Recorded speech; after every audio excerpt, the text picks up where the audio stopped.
नमस्कार साथियों, स्वागत है आप सभी का अपनी पाठशाला पर। मैं हूं अंकित अवस्थी। कैसे हैं आप सब? होपफुली आप सभी लोग एकदम स्वस्थ मस्त दुरुस्त हैं। उनमें से एक हमारे राजस्थान के मित्र भी हैं जो कमेंट बॉक्स में लिख रहे हैं कि सूरतगढ़ को जिला बनाओ। भाई मेरे हाथ में होता ना तो मैं अपनी कॉलोनी को जिला बना लिया होता और खुद कलेक्टर बन गया होता। मतलब यहां मांग करने की जरूरत क्या है यार? समझ नहीं पा रहे हैं?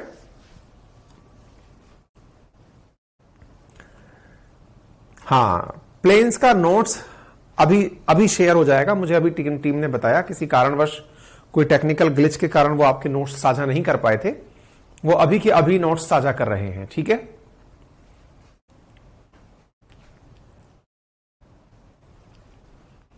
हाँ दीपक, अभी बेटा साझा हो रहा है ना?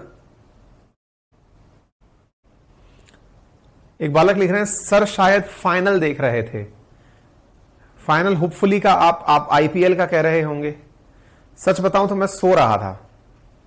मेरे को आईपीएल वगैरह में 1% भी इंटरेस्ट नहीं है। यूट्यूब की सेशन करने के बाद में मैं आधा घंटे के लिए सो गया था। आज ट्रेवल में था दिन भर से, मतलब कल के दिन पूरे टाइम उदयपुर नाम से एक जगह है राजस्थान में, लगभग 400 किलोमीटर दूर, दिन भर वहां था। आज दिन भर ऑफिस था तो बहुत ज्यादा एक्सर्शन हो गया था, तो मैंने क्लास इसीलिए आधा घंटे डिले करवाई। मैंने कहा यार आधा घंटे क्लास डिले कर दो। ऑनेस्ट आंसर दे रहा हूं, बाकी मर्जी आपकी है। मेरे हाव भाव देख के पता चल जाएगा।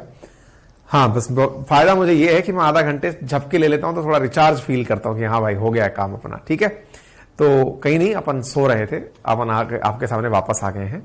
मैच वगैरह में हमारा इंटरेस्ट बिल्कुल नहीं है। ठीक है, हाँ जी। आकाश लिख रहे हैं सर आज तो हमारा टेस्ट है ना। टेस्ट का हो तो तुम्हारा अभी के अभी ले लें, और यदि अदरवाइज चाहो तो पढ़ने के लिए थोड़ा सा पढ़ लो। टेस्ट ऑनलाइन भी ले लेंगे और ऑफलाइन भी ले लेंगे। हाँ भाई, टेक्निकल टीम जरा सुनना भाई।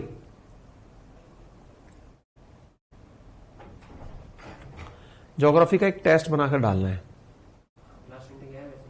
लास्ट संडे गया? अपने पूरे कंटेंट पे गया था? ये कल वाला संडे गया था? ठीक है,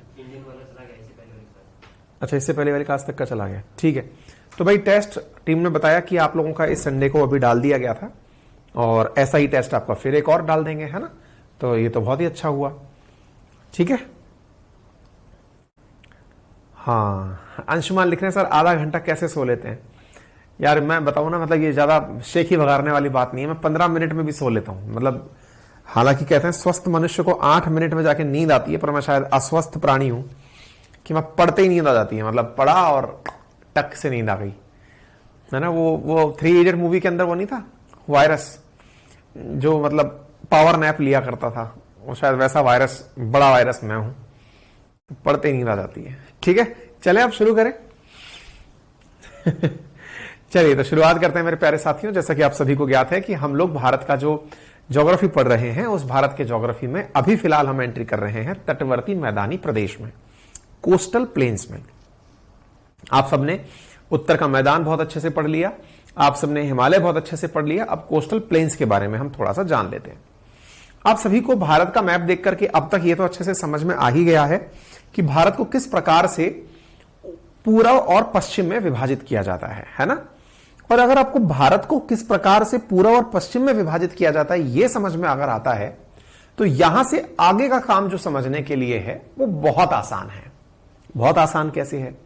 बहुत आसान इसलिए है क्योंकि भारत को पूर्व और पश्चिम तट पर जो पूर्वी और पश्चिमी घाट बने हुए हैं,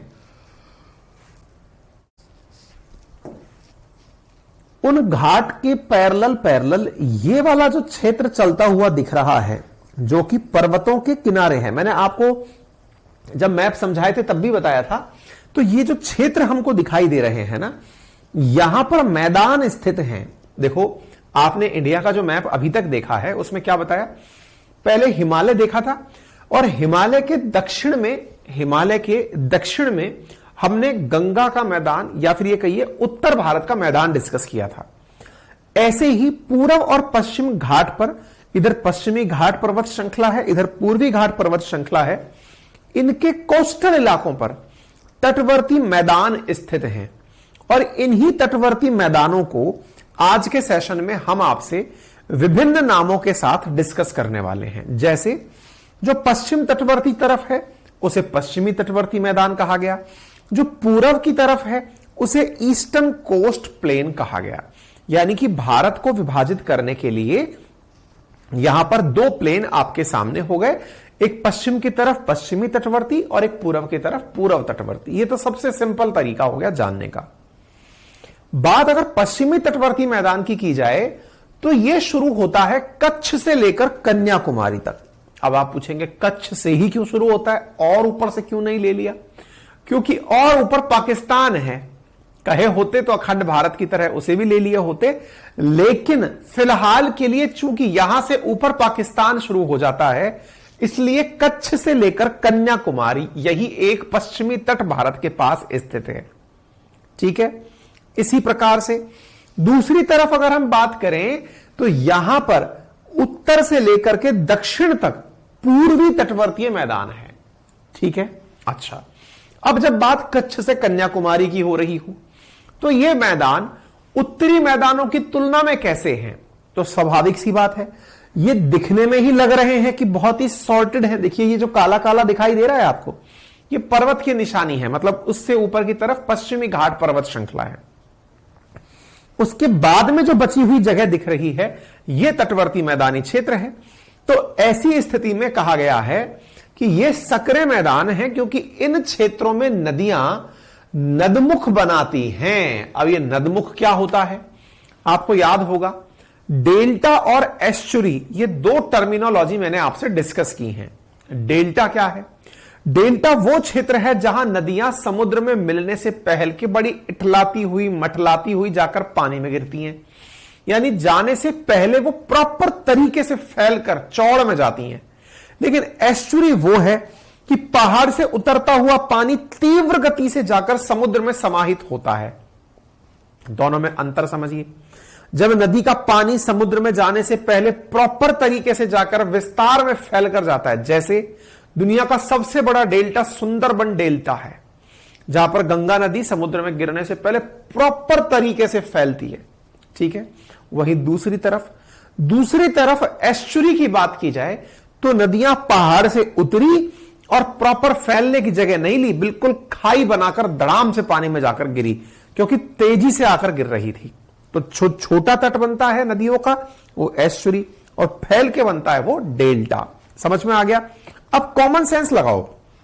देखो, उत्तर के जो मैदान थे वो हिमालय से निकली हुई नदियां जब वो मैदानों में घूमती फिरती आ रही हैं तो नदियां बड़े आराम से जाके समुद्र में गिर रही हैं। लेकिन पश्चिमी और पूर्वी तट पर क्या हो रहा है? नदियां जो निकल रही हैं उन्हें चलने के लिए जो जगह मिल रही है वो बड़ी लिमिटेड प्रकार की है। आप देखिए इतना सा क्षेत्र तो मिल रहा है चलने के लिए, इतू सी जगह मिल रही है चलने के लिए। देखिए कितना सा क्षेत्र मिल रहा है, समझे आप? चले यहां से सीधा इतने से क्षेत्र में निकले और धड़ाम से नदी में समुद्र में गिर गए। तो पानी जो भी आया वो बहुत तेजी से आया। ठीक है, इसलिए ये सकरे मैदानी क्षेत्र हैं। आगे बढ़ते हैं। इन क्षेत्रों की अगर हम बात करें तो ये समुद्र में मिलती हैं और खारे और मीठे पानी से मिलते हुए नदी में बहाकर की मिट्टी के बारे में हमने बता दिया, एस्चुरी का निर्माण करती है। ये हमने आप लोगों को क्लियर कर दिया। तो देखिए दिखने में कैसा लगता है, जरा इधर देखिए। पहाड़ से उतरकर पानी आ रहा है और आकर के, अब भाई कुशेंद्र सिंह लिख रहे हैं सर आपकी आवाज सही नहीं आ रही है। ठीक है, इसलिए ये सकरे मैदानी। कुशेंद्र कान की ढेपी थोड़ी ठीक कर लो, बहुत ही शानदार आवाज आ रही है। मतलब हम अपनी आवाज सुनकर के हमें लग रहा है कि बिल्कुल एफएम पर बात कर रहे हैं हम। बढ़िया आवाज आ रही है बेटा, है ना?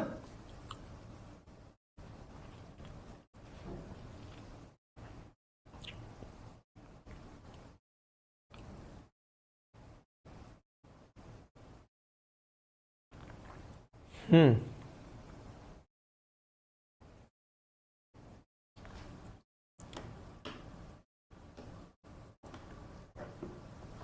एक मिनट रुको।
हाँ जी,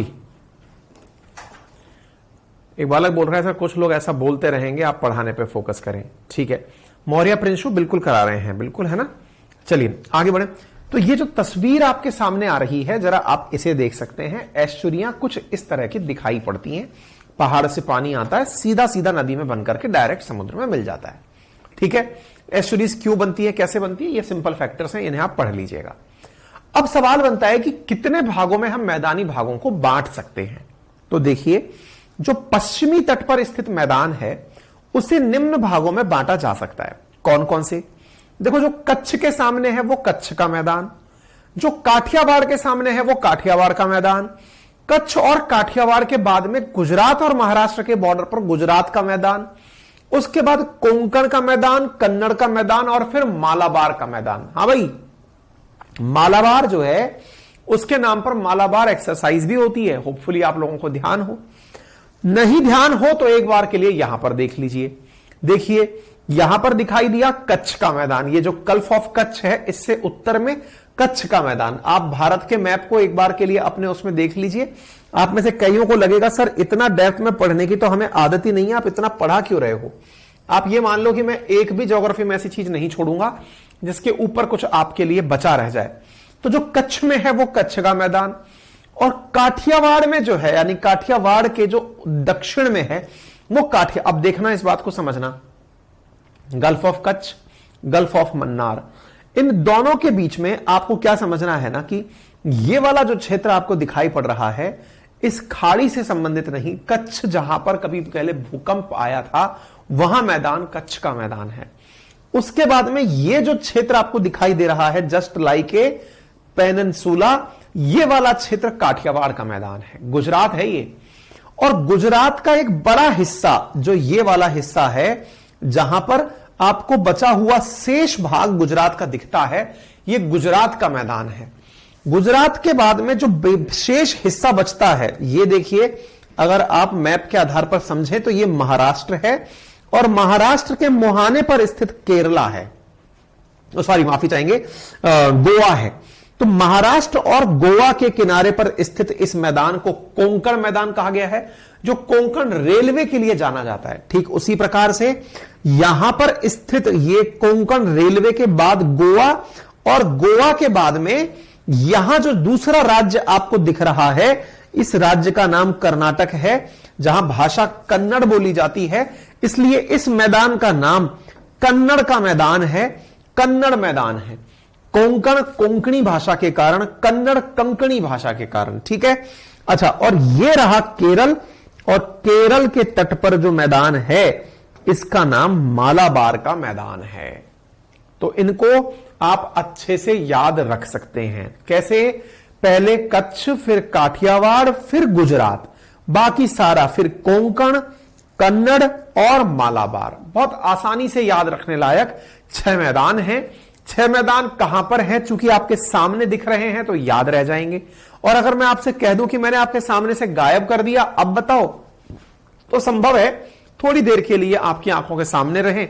इसलिए आप चाहें तो एक बार इन्हें लिख करके भी देख सकते हैं। जैसे कौन कौन से मैदानी क्षेत्र हुए? पहले कच्छ का मैदान, कच्छ के मैदान के बाद में कच्छ के बाद काठियावाड़ का मैदान। काठियावाड़ इस क्षेत्र को कहा जाता है गुजरात के अंदर। तीसरा, चूंकि कच्छ के अंदर ही गुजरात राज्य के अंदर ही कच्छ और काठियावाड़ दोनों आते हैं, लेकिन फिर भी क्षेत्रों को और स्पेशलाइज्ड करते हुए इनका नामकरण किया गया है। ठीक है, चौथे नंबर पर चूंकि गुजरात के बाद में जो क्षेत्र शुरू होता है वो महाराष्ट्र और गोवा का है, जिसे कोंकण के नाम से जाना गया है। कोंकण रेलवे आपने अगर देखा हो तो भारत का सबसे दुर्गम मार्ग पर जो ट्रेवल करने वाली रेलवे है उसको कोंकण रेलवे के नाम से जाना गया है। इसके बाद में कोंकण के बाद में कन्नड़, कन्नड़ के बाद में छठे नंबर पर आता है मालाबार। कुछ इस प्रकार से विभाजन होता है सारी रेलवेज, वो सारी की सारे तटों का, कच्छ, काठियावाड़, गुजरात, कोंकण, कन्नड़ और मालाबार। ठीक है, मालाबार जहां पर स्थित है वो केरल के आसपास के क्षेत्र में है। आपको मालूम होगा जो ये मालाबार तट है, ये मालाबार तट काफी फेमस है। क्यों फेमस है? क्या आप में से कोई जानता है? यहां पर जो मिट्टी पाई जाती है वो मोनाजाइट के नाम से जानी जाती है, मोनाजाइट। और मोनाजाइट के नाम से क्यों जानी जाती है? क्योंकि यहां पर थोरियम के उच्च भंडार पाए जाते हैं। थोरियम दैट इज TH, ये क्या है? ये एक रेडियो एक्टिव पदार्थ है। ये ऐसा रेडियो एक्टिव पदार्थ है जैसे यूरेनियम को आप लोग सुनते हैं रेडियो एक्टिव के रूप में, ऐसे ही रेडियो एक्टिव पदार्थों में नाम थोरियम का आता है। और वो जो थोरियम है, वो थोरियम इस मालाबार तट के ऊपर मोनाजाइट सॉइल्ट के रूप के अंदर पाया जाता है। ठीक है ना? तो ये तथ्यात्मक जानकारी आप लोग याद रख सकते हैं मालाबार के बारे में। क्लियर है? चलिए, तो एक बार के लिए इनके बारे में जो फैक्चुअल डेटा जानकारी है वो एक एक करके जान लेते हैं। जैसे सबसे पहले शुरू किया कच्छ के मैदान के साथ। कच्छ का मैदान कहां बना होगा? तो देखिए, स्वाभाविक सी बात है, ऊपर से इंडस नदी यानी सिंधु नदी आ रही है। सिंधु नदी आकर के इसमें अरब सागर में गिरी है। तो उसके दक्षिण में स्थित जो क्षेत्र है, जो सिंधु नदी के द्वारा लाया गया तलछट है या फिर अवसाद है, उससे बना हुआ जो मैदान है उसे कच्छ का मैदान कहा गया है। कहां स्थित है? गुजरात राज्य के अंदर स्थित है। चौड़े और समतल मैदानी क्षेत्र हैं।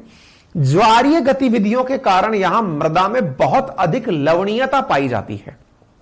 आपको याद होगा, मैंने अपने अंकित इंस्पायर इंडिया पर वंस अपॉन ए टाइम एक एडिशनल डीजीपी साहब का, मैंने पुलिस के जो सेकंड टॉप मोस्ट व्यक्ति होते हैं उनका इंटरव्यू किया था, जो कभी बीएसएफ में भी रहे थे। और उन्होंने इसका जिक्र किया था कि कितना टिपिकल होता है बीएसएफ के द्वारा इन क्षेत्रों में पाकिस्तानी बॉर्डर्स का मतलब एक प्रकार से रेगुलर चेकअप करना। बोले क्यों?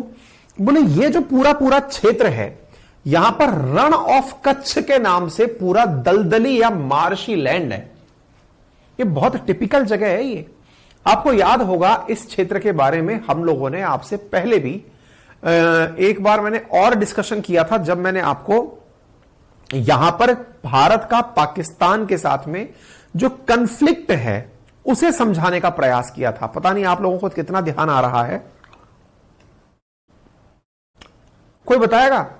भारत और पाकिस्तान के बीच में एक विवादित स्थान है यहां पे, जिसे सरक्रीक के नाम से जाना जाता है।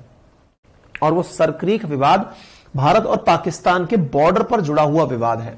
हालांकि यहां पर दिखाई नहीं दे रहा है।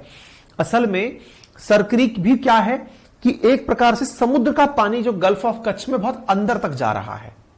हाँ भाई, पीडीएफ अपलोड कर देंगे। नीतीश कुमार पहले वाले की तो सबकी आ रखी है, बस इससे पहले वाले वीडियो की नहीं आ रही है, जो कर देंगे हम। ठीक है, परेशान मत होइए। यहां पर क्या है, रण ऑफ कच्छ के अंदर चूंकि समुद्र का जो ज्वार का पानी है ना, वो बहुत अंदर तक चला आता है। आपको याद होगा, कच्छ के अंदर बहुत ज्यादा सॉल्टी एरिया है, बहुत नमकीन क्षेत्र है ये। और इस नमकीन क्षेत्र में क्योंकि समुद्र का पानी बहुत अंदर तक चला हुआ है, दलदल जैसा क्षेत्र पाया जाता है। इन क्षेत्रों में गश्त की निगरानी लगाना बहुत मुश्किल कार्य है। इस क्षेत्र के अंदर, कच्छ के अंदर गधे पाए जाते हैं। ये क्षेत्र गधों के लिए जाना जाता है। मतलब ये वाला जो रण ऑफ कच्छ वाला एरिया है, ये गधों के लिए बड़ा फेमस है। यहां पे गधे बड़ी मात्रा में पाए जाते हैं नेचुरली। ठीक है, तो ये जानकारी मैंने आपको दे दी। यहां पर आगे बढ़ते हैं अगली जानकारी की तरफ। अब है काठियावाड़ का मैदान। ये मांडव पहाड़ियों से निकलने वाली नदियों से बना हुआ है। अब आपके दिमाग में आएगा, सर एक बात बताइए, आपने रण ऑफ कच्छ के बारे में तो बता दिया, रण ऑफ कच्छ फिर कौन सी नदी से निकलने से बना है? देखिए क्या कहानी है। जो रेगिस्तान आप इंडिया के मैप पर ढूंढते हैं थार के मरुस्थल के रूप में, उस थार के मरुस्थल का ही एक तरह से मरुस्थलीय विस्तार गुजरात तक है।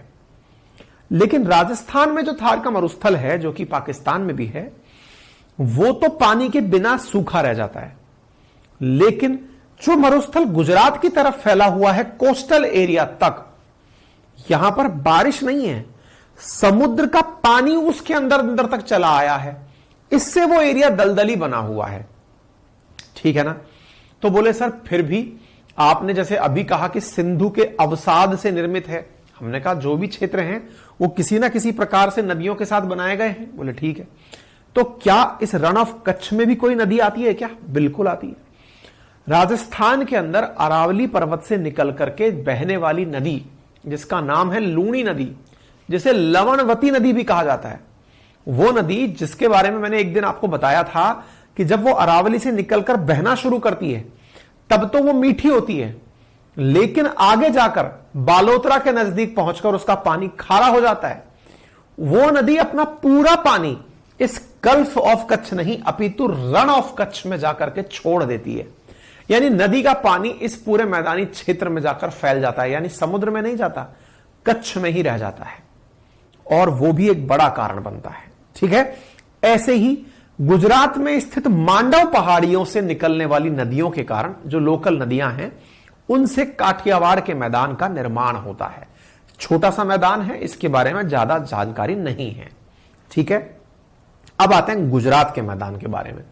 गुजरात अकेले राज्य के अंदर 3 मैदान हो गए। उत्तर की तरफ कच्छ का, प्रायद्वीपीय जो गुजरात दिख रहा है उसके अंदर काठियावाड़ का, उसके दक्षिण में और महाराष्ट्र से जो कनेक्टेड दिख रहा है दैट इज गुजरात। असल में पहले गुजरात होता ही नहीं था और ना ही महाराष्ट्र होता था, पहले बॉम्बे हुआ करता था, एक राज्य बॉम्बे प्रेसिडेंसी के रूप में।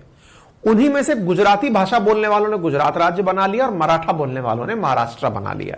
ठीक है, ऐसे आधार पर जो गुजरात राज्य है उसका वर्तमान में जो विभाजन है उसमें गुजरात के मैदान पाए जाते हैं। इनमें साबरमती, नर्मदा, तापी जैसी नदियों का प्रभाव पाया जाता है। अब ये नदियां कहां से आ गई? देखो, अगर आप भारत का मैप ढंग से देखोगे तो आप क्या पाओगे ना, ये जो क्षेत्र आपको दिख रहा है ये वाला गल्फ ऑफ खंबात जिसे आप कहते हैं, ये गल्फ ऑफ कच्छ है और ये खंबात की खाड़ी है। असल में हो क्या रहा है, यहां पर यूपी बिहारी क्यों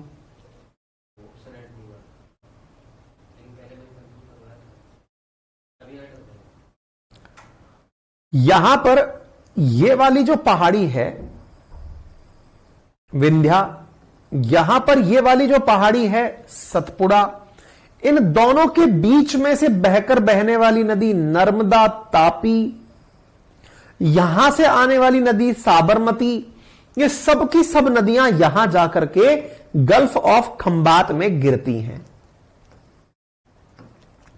फिर से देख लीजिए, साबरमती, नर्मदा, तापी, सब की सब कहां आकर गिरी? गल्फ ऑफ खंबात में आकर गिरी।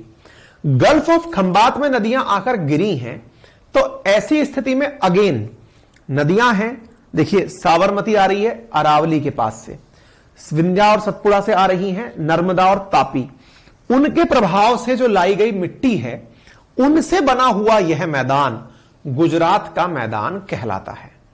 ठीक है, उम्मीद है आप लोगों को यह बात समझ में आ रही हो। क्लियर है? अच्छा, इसके बाद में साथियों गुजरात के मैदान के साथ साथ तीनों नदियों के नाम बता दिए। देखिए, आप पूछेंगे सर हमें किस प्रकार से परीक्षाओं में यह पूछा जाएगा?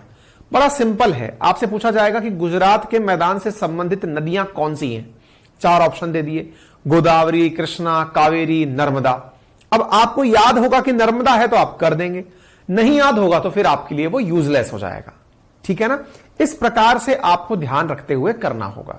क्लियर? आप यहां पर थोड़ा और गहराई से इस क्षेत्र को देख लीजिए। इधर देखिए, यह गल्फ ऑफ कच्छ है और यह है गल्फ ऑफ खंबात, जिसे गल्फ ऑफ कैम्बे भी कहा जाता है। गल्फ ऑफ कच्छ के उत्तर में कच्छ का मैदान जो दिखाई दे रहा है आपको, एरिड क्षेत्र के रूप में, शुष्क क्षेत्र के रूप में, लेकिन समुद्री ज्वार भाटा के पानी के चले जाने से वो मार्शी लैंड, दलदल भूमि के रूप में है और इसे गल्फ ऑफ कच्छ के साथ साथ कच्छ के मैदान के नाम से जाना गया। इसी के बाद इसके दक्षिणी तट पर स्थित जो क्षेत्र है जो कि अर्ध शुष्क है, जहां पर पाई जाने वाली बारिश 25 से लेकर 50 सेंटीमीटर के रेंज की है, सौराष्ट्र का जो क्षेत्र है इसमें पाया जाने वाला मैदान काठियावाड़ का मैदान है। इसके बाद में गल्फ ऑफ खंबात में चूंकि 3 नदियां आ रही हैं, नर्मदा आ रही है, तापी आ रही है, साबरमती आ रही है और इवन माही नदी भी यहीं आकर गिर रही है। आप याद रखिएगा, माही नदी उत्तर भारत में स्थित वो नदी है जो कि ट्रॉपिकल यानी ट्रॉपिक ऑफ कैंसर यानी कर्क रेखा को 2 बार काटती है, यानी एक बार उत्तर से एक बार दक्षिण से, 2 बार जो कर्क रेखा को क्रॉस करती है वो माही नदी है। ठीक है, ऐसे ही ट्रॉपिक ऑफ कैप्रिकॉर्न को कॉन्गो रिवर 2 बार क्रॉस करती है, लिम्पोपो करती है, एक बार देख, इक्वेटर को कॉन्गो करती है, लिम्पोपो ट्रॉपिक ऑफ कैप्रिकॉर्न को 2-2 बार क्रॉस करती है। ठीक है, अच्छा, तो आपने यहां पर क्या देखा, साबरमती, माही और नर्मदा और तापी, ये जो नदियां हैं इनके कारण बना हुआ जो क्षेत्र है इसे किस नाम से जाना गया, गुजरात के मैदान के नाम से जाना गया। पानी कहां गिर रहा है, गल्फ ऑफ खंबात के अंदर। तो देखिए कच्छ के अंदर समझ में आ गया, कच्छ का मैदान, इधर काठियावाड़ का मैदान, इधर कच्छ का, गल्फ ऑफ कच्छ के बाद में इसका क्या नाम है, गुजरात का मैदान। ठीक है, चलिए इसके बाद एंट्री करते हैं कोंकण के मैदान के अंदर। कोंकण का मैदान कहां पर है, मैंने जैसे अभी हाल आपको शुरुआत में बताया, उत्तर भारत से शुरू होते हुए जहां पर हमने सबसे पहले आपको बताया गुजरात का मैदान, गुजरात में 3 चल दिए, अब कोंकण पर हमारी एंट्री हो रही है। मैंने क्या कहा था, महाराष्ट्र और गोवा में जो भाषा बोली जाती है उसका नाम कोंकणी भाषा। कोंकणी भाषा के आधार पर नाम आ गया कोंकण का मैदान। ये मैदान सकरे हैं, थोड़े पथरीले हैं, उबड़ खाबड़ हैं, इनमें आम, नारियल और काजू की खेती होती है। हां भाई, यदि आप कभी गोवा जाएंगे तो गोवा में एक लोकल लेवल पर शराब बिकती है जिसका नाम है फीणी, फैनी के नाम से जाना जाता है, फाइंडिंग फैनी करके एक शायद फिल्म भी बनी है। ठीक है, गुजरात की लोकल काजू से निर्मित शराब का नाम फैनी है, और चूंकि यहां पर काजू की खेती होती है इस वजह से यहां पर काजू से निर्मित अन्य उत्पाद देखने को मिलते हैं। कभी आप जाएंगे तो यहां से काजू खरीद करके ही लाएंगे। ठीक है, कैशू नट्स जिन्हें आप कहते हैं वो यहां पर बड़ी मात्रा में पैदा होते हैं। दूसरी बात, इस भाग में होने वाली मानसून पूर्व वर्षा को मैंगो शावर कहा जाता है, क्योंकि वो वर्षा आम की खेती के लिए लाभदायक होती है। अब ये क्या कहानी है, देखिए मानसून पूर्व वर्षा क्या है, जो मानसून से पहले हो वो मानसून पूर्व वर्षा है। मानसून कब आता है, बिल्कुल मई के अंत में टच कर जाता है, 30 मई 2 जून, ये तो समय है मानसून के आने का, जो कि केरल के टच पर टच होता है, साउथ वेस्ट मानसून है। लेकिन मानसून के आने से पहले भी जो बारिश का माहौल बनता है, अब जैसे हमारे राजस्थान की हम बात करें तो इस समय पर राजस्थान में टेरिस्ट्रियल रेन आ रही है, यानी क्षेत्रीय वर्षा आ रही है, रोज अलर्ट्स आ रहे हैं। और कल भी मैं जब उदयपुर जा रहा था, जयपुर से फ्लाइट ले रहा था, जबरदस्त बारिश चल रही थी, मतलब एक बार के लिए तो ये लगा कि आज फ्लाइट मिस होगी, उतनी जबरदस्त बारिश आ रही थी कि बढ़िया सड़कों पर पानी भरा हुआ था, सुबह सुबह का टाइम था। ठीक बात है, लेकिन मानसून तो आया ही नहीं। मानसून से पहले गर्मी में जो ये बारिश आ रही है क्षेत्रीय बारिश है। क्यों आई है, अत्यधिक गर्मी के कारण जो भाप बना पानी है वो बरस गया। लेकिन समटाइम्स मानसून के आने से पूर्व भी वो धरती पर स्थित गर्मी समुद्र के पानी को अपने ओर बुलाती है, उससे जो वर्षा बनती है उसे मानसून पूर्व वर्षा कहते हैं। जैसे सर्दियों में होने वाली बारिश मावट होती है, ऐसे ही मानसून पूर्व वर्षा, मानसून में तो प्रॉपर लंबे समय तक आसमान में बादल लगे रहते हैं, लगातार कई दिनों तक बारिश की संभावना रहती है। मानसून पूर्व बारिश में बारिश हुई और कुछ दिनों बाद फिर से शांति।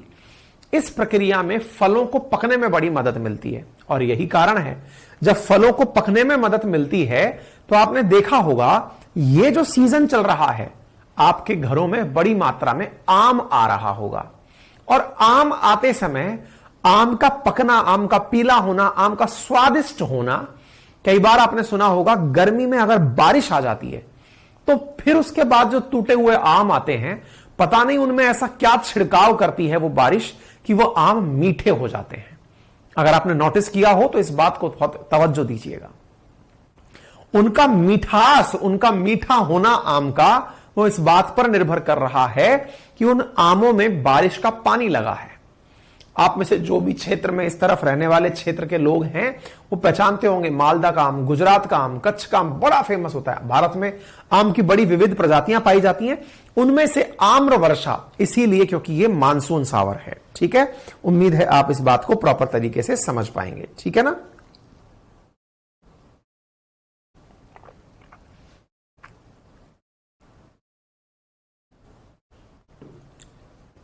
क्लियर, कोई परेशानी, कोई दिक्कत नहीं होनी चाहिए। इसके बाद चलते हैं कन्नड़ के मैदान की तरफ, कर्नाटका की तरफ। मैं आपको मैप पर तो दिखाई चुका हूं, एक बार के लिए यहां पर भी स्नेहा गोयल बार बार लिख रही हैं पीडीएफ प्रिंट नहीं हो रहा है, पीडीएफ प्रिंट नहीं हो रहा है। तो प्रिंटर से प्रिंट होगा ना,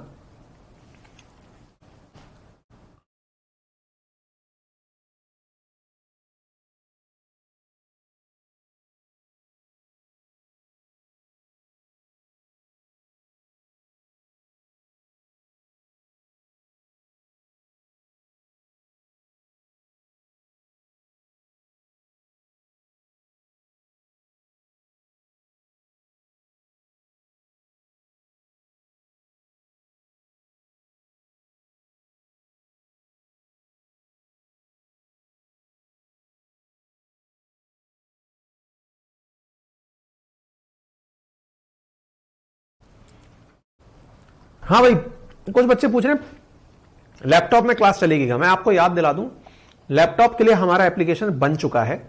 2 दिन 4 दिन पहले हमारे पास आ भी चुका है टेस्टिंग के लिए। जल्दी ही आपकी क्लासेस लैपटॉप पर भी शुरू हो जाएंगे, आप फिक्र ना करें, ठीक है ना। लैपटॉप का भी आप लोगों ने पीछे पड़वा करके एप्लीकेशन, ठीक है। टीम का कहना है कि आरएएस का जो बैच लॉन्च होगा उसके साथ साथ लैपटॉप का वर्जन भी लॉन्च हो जाएगा, ठीक है। तो आप लोगों ने इतनी मेहनत करके जो काम करवाया हमसे, वो हमने करवा ही लिया फाइनली टीम से पीछे पड़ के। लैपटॉप का भी ऐप, पहले हम एप्पल का ऐप नहीं ला पा रहे थे, एप्पल का ऐप भी आ गया। अब लैपटॉप वाला जो वर्जन है जिसमें कि विंडो एप्लीकेशन बनता है लैपटॉप के ऊपर, वो भी आ गया है, ठीक है। तो अभी टेस्टिंग फेज में है, 2-4 दिन के अंदर, अभी 4 दिन से ऑलरेडी बन चुका है, टेस्टिंग चल रही है। कोर्स डाल देंगे उसके ऊपर, कोशिश करेंगे 1 तारीख से आप लोगों को वो दे दें, ठीक है। स्नेहा प्रिंटर से प्रिंट कर रही है, फिर भी नहीं हो रहा है बेटा, कॉल सेंटर पे कॉल कर लेना आप, है ना, बता देंगे वो आपको, ठीक है। अभी पढ़ लें अपन, आ जाओ। हाँ जी, क्लियर, ठीक है। कन्नड़ के मैदान के बारे में बता रहे थे कि कर्नाटक में स्थित है। इस मैदानी क्षेत्र में गिरते समय नदियां जलप्रपात बनाती हैं, जलप्रपात यानी बोले तो वाटरफॉल बनाती हैं। और इन वाटरफॉल में शेरावती रिवर के द्वारा बनाया जाना जॉग वाटरफॉल काफी फेमस है। जॉग फॉल को गैरा सोपा के नाम से या महात्मा गांधी जलप्रपात के नाम से भी जाना जाता है। कौन सी नदी पर है? शेरावती नदी पर है। क्या नाम है? जॉग फॉल के नाम से जाना जाता है, कर्नाटक के अंदर है। इसे गैरा सोपा या फिर महात्मा गांधी जलप्रपात के नाम से भी जाना जाता है। वाटरफॉल क्यों बनेंगे? जब वाटर कहीं ऊंचाई से आकर गिरेगा तो वाटरफॉल का निर्माण होगा। ऊंचाई से क्यों गिरेंगे? क्योंकि शार्प वाटर वेस्टर्न घाट से उतर के नीचे आ रहा है, इसलिए, ठीक है। अच्छा सर, एक बात बताइए, मानसून की वर्षा, जिस प्रकार से मानसून पूर्व वर्षा वेस्टर्न घाट में कंकड़ मैदान के अंदर हमने देखी, जिसे कि मैंगो शावर कहा गया, ऐसे ही यहां पर भी होती है, बिल्कुल होती है। उसे चेरी ब्लॉसम के नाम से जाना जाता है, जो कॉफी की खेती के लिए लाभदायक होती है। अब ये कॉफी की खेती की क्या कहानी है? देखिए, कॉफी और चाय इनका पैदा होना, इसके बारे में हल्का सा मैं ज्योग्राफी आपको समझाना चाहूंगा।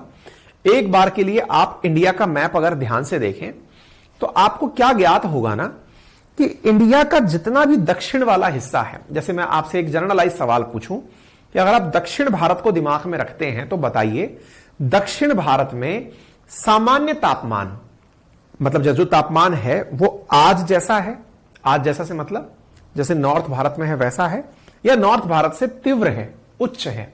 तो आपका आंसर होगा, गर्मी का सीजन अगर है सर, तो इसका मतलब है कि तापमान हमसे तो अधिक ही है, क्योंकि ट्रॉपिक ऑफ कैंसर के बाद में इक्वेटर की तरफ के जो क्षेत्र हैं वो गर्म ही हैं, ठीक है।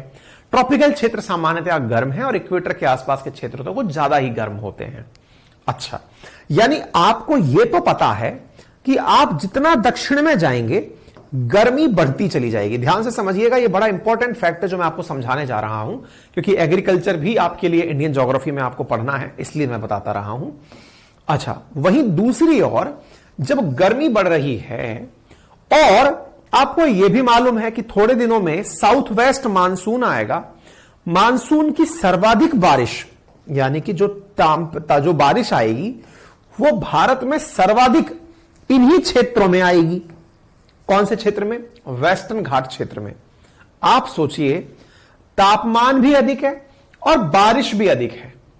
तापमान और बारिश का ये जो डेडली कॉम्बिनेशन है ना, बहुत तो गर्मी और बहुत तेज पानी, ऐसी स्थिति में यहां के जो पर्वत हैं उन पर जो मिट्टी है वो ऑलमोस्ट समाप्त हो जाती है। पथरीले प्रकार के पर्वत पाए जाते हैं, या फिर बड़े ही लाल रंग के प्रकार के पत्थर, जैसे ईंट में नहीं होता है, लेटेराइटिक प्रकार की सॉइल पाई जाती है। सॉइल का टाइप है ये लेटेराइट, लिटर की तरह सॉइल हो चुकी है, लाल रंग की।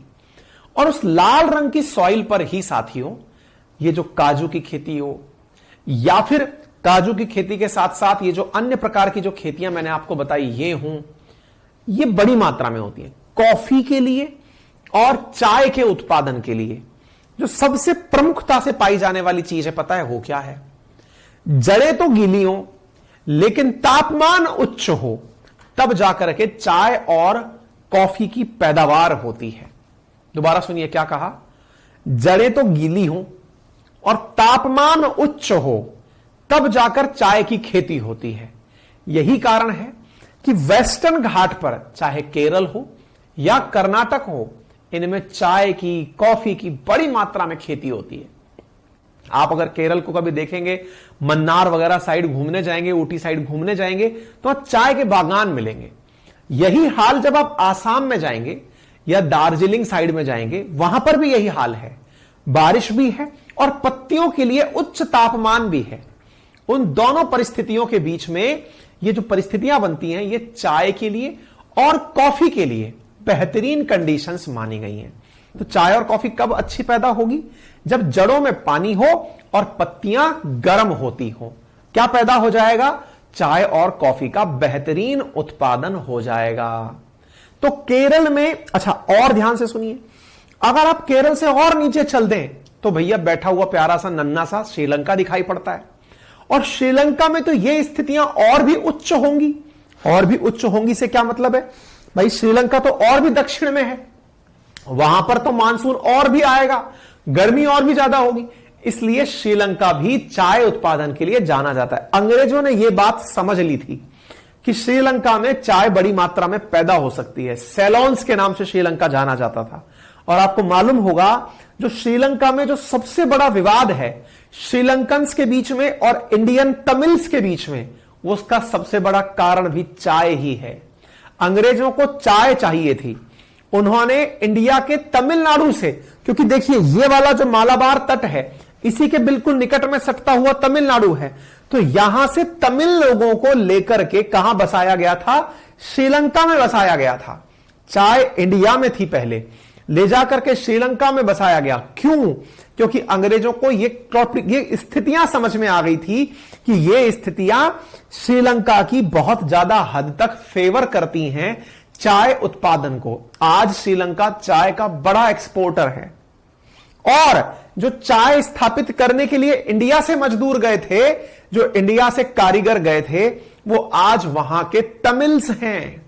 श्रीलंका में जो तमिल्स के बीच में और श्रीलंकन्स के बीच में होने वाली विवाद है, लड़ाई है, वो असल में इसी चाय की देन है। चाय के बागान लगाने के लिए पहुंचे हुए ही तो तमिल थे, जिसकी वजह से लिट्टे बना, जिसकी वजह से प्रभाकरण बना, जिसकी वजह से आपने राजीव गांधी जी जैसा प्रधानमंत्री खो दिया।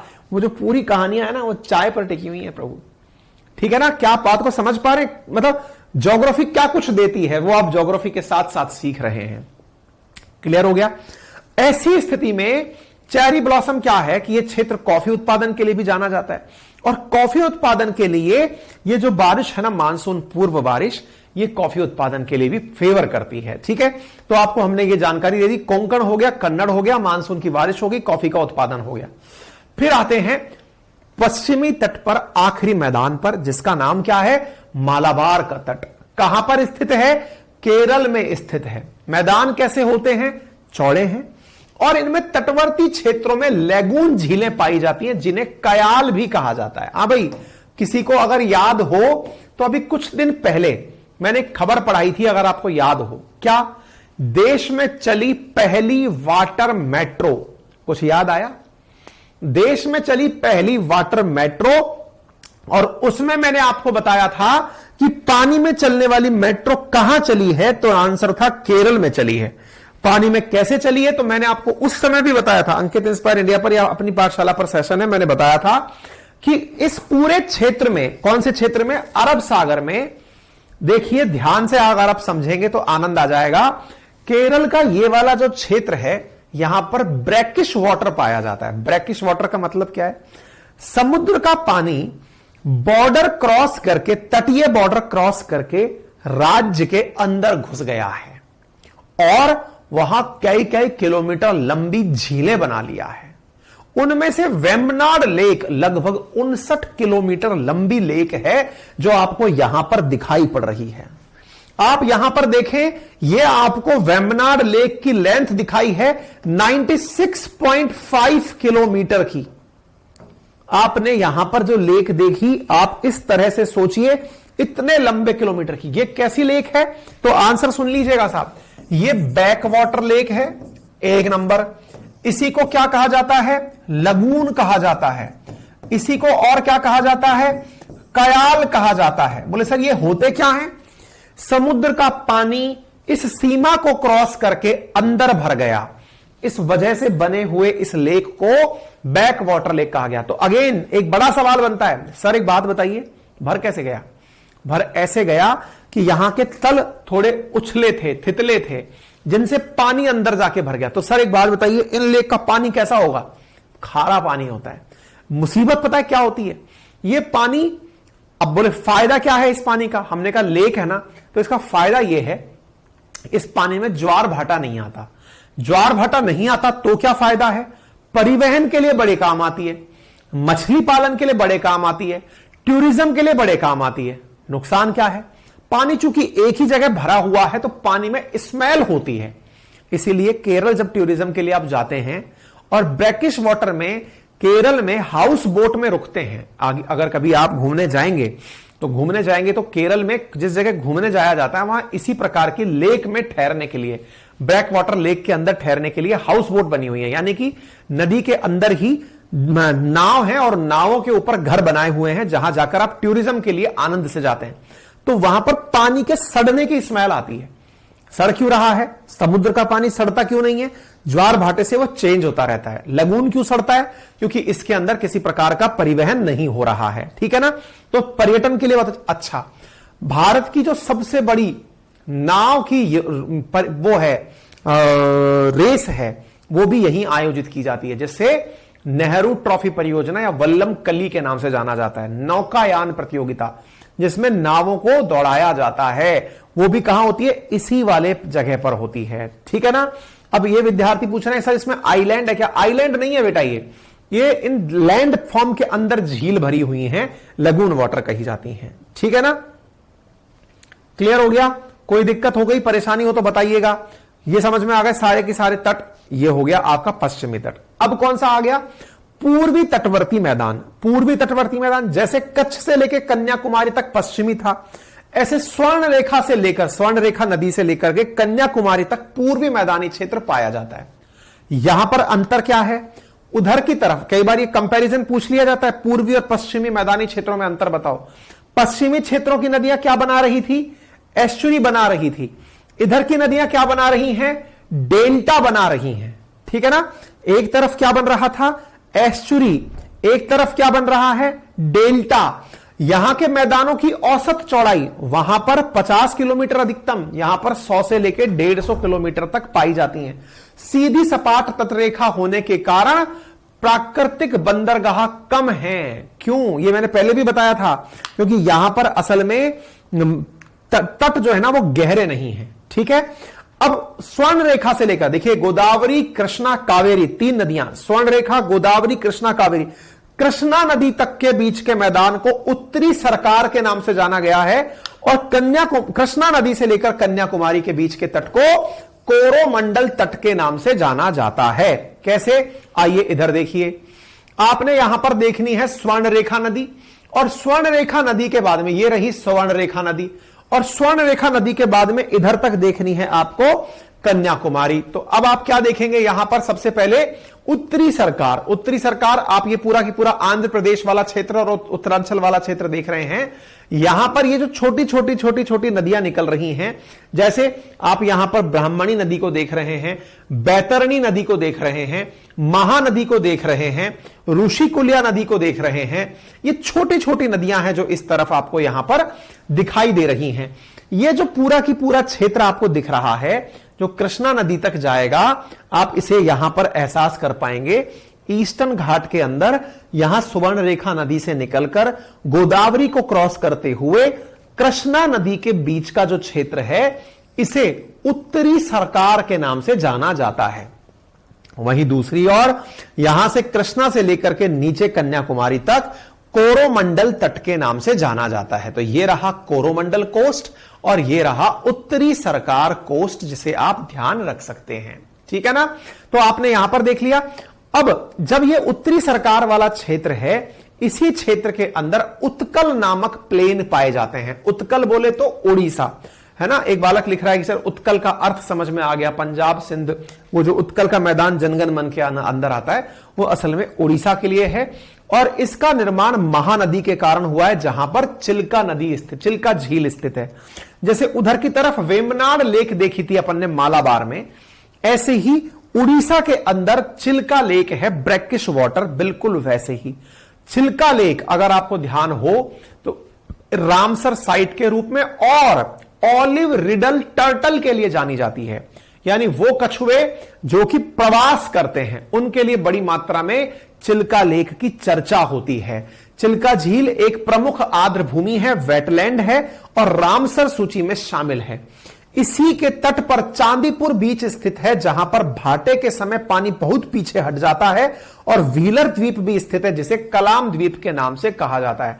यूपीएससी के अंदर यह वाला प्रश्न पूछा जा चुका है प्रीलिम्स के अंदर, जहां पानी बहुत पीछे हटता है, व्हीलर द्वीप और ये कलाम द्वीप, ये सब टेस्टिंग साइट्स हैं जहां पर भारत अपनी मिसाइलों के परीक्षण करता है। कहां पर स्थित है ये सब की सब कहां पर स्थित हैं? चिल्का झील के बिल्कुल तट पर स्थित हैं, जहां पर ये सारे के सारे प्रयास चलते रहते हैं। ठीक है। आंध्रा का तट गोदावरी और कृष्णा नदी के बीच का जो क्षेत्र है, मतलब उत्तरी सरकार को दो भागों में बांट दिया, उत्कल का तट और आंध्रा का तट। आंध्रा का तट गोदावरी यानी सुवर्ण रेखा से लेकर गोदावरी तक उत्कल यानी उड़ीसा वाला तट, गोदावरी से लेकर कृष्णा के बीच का जो क्षेत्र है उसे आंध्रा के तट के नाम से जाना गया है। इस मैदान के दक्षिण में पुलिकट नामक झील है। जैसे यहां पर चिल्का नामक झील है, ऐसे ही इसके दक्षिण की तरफ पुलिकट नामक झील है, जिसमें श्री हरिकोटा नाम से द्वीप है, जिस पर सतीश धवन अंतरिक्ष केंद्र स्थित है। यानी कहने का अर्थ क्या हुआ, जिस प्रकार से आपने उड़ीसा के अंदर उल्का लेक, चिल्का लेक देखी थी, वैसे ही गोदावरी से लेकर के कृष्णा नदी के बीच में यहां पर आपको पुलिकट लेक दिखाई पड़ती है, और उस पुलिकट लेक के मुहाने पर स्थित है, क्या स्थित है? उसके किनारे पर स्थित है श्री हरिकोटा द्वीप। श्री हरिकोटा द्वीप आंध्र प्रदेश में, सतीश धवन स्पेस केंद्र उसी पर स्थित है। ध्यान रखिएगा, चाहे कलाम द्वीप हो जिसको डीआरडीओ काम में लेता है, व्हीलर द्वीप जिसको डीआरडीओ मिसाइल टेस्टिंग में काम में लेता है, श्री हरिकोटा जिसको कि इसरो काम में लेता है, ये भारत के पूर्वी तट पर स्थित हैं। पूर्वी तट पर होने की खास वजह होती है, अर्थ के मूवमेंट में अगर कुछ भी वस्तु गिरेगी जाकर के तो वो बंगाल की खाड़ी में जाकर गिरेगी, इसलिए इन्हें पूर्वी तट पर रखा जाता है। तीसरे नंबर पर आते हैं तमिलनाडु के मैदान, यानी कि उस तट से लेकर के दक्षिणी भाग तक स्थित मैदानों को तमिलनाडु के मैदान के रूप में कहा गया है। कावेरी नदी का यह क्षेत्र चावल की खेती के लिए जाना जाता है, इसे दक्षिण भारत का खाद्यान्न का कटोरा भी कहा गया है। तमिलनाडु के मैदान को दो भागों में बांटा गया है, अंतर्देशीय मैदान और दूसरा तटीय मैदान। अंतर्देशीय मतलब देश के भीतर का वो क्षेत्र जो चेन्नई से लेकर के कन्याकुमारी तक विस्तृत है, और नदियों के साथ बसा हुआ क्षेत्र दूसरा मैदानी क्षेत्र कहलाता है। असल में आप इस क्षेत्र को देखते हैं तो ये श्रीलंका के साथ में लगा हुआ तटवर्तीय क्षेत्र है, जिसकी विस्तृत व्याख्या अलग से की गई है। ठीक है ना। तो आपके सामने दो प्रकार के हमने तट डिस्कस किए, एक तरफ पश्चिमी तट था, एक तरफ पूर्वी तट था। पश्चिमी और पूर्वी तट के बीच में क्या अंतर है ये आप खुद से लिखिएगा। ये जो पेज मैं यहां पर दिखा रहा हूं, अगर आपने आज के सेशन को पढ़ने के बाद यहां लिखे 10 पॉइंट्स में से भी अगर 7 पॉइंट भी खुद से बिना देखे इस टेबल को अगर बना लिए तो समझिएगा आज का पूरा काम तैयार हो गया। और आरएएस 2018 वर्ष 18 के अंदर मेंस में पूरा 10 नंबर का प्रश्न इसी बात के ऊपर पूछा गया था। ठीक है, तो पेपर के अंदर हम आपको मिलाएंगे, बताएंगे। फिलहाल के लिए इतना ही। अगर आपको जानकारी समझ में आई हो तो बहुत बढ़िया, नहीं समझ में आई हो तो इस सेशन को दोबारा एक बार के लिए सुन लीजिएगा। ठीक है, ऑल डन। एक बार के लिए थम्स अप करके तो बता दो।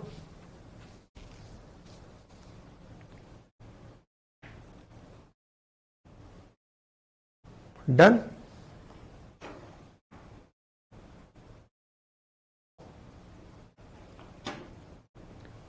चलिए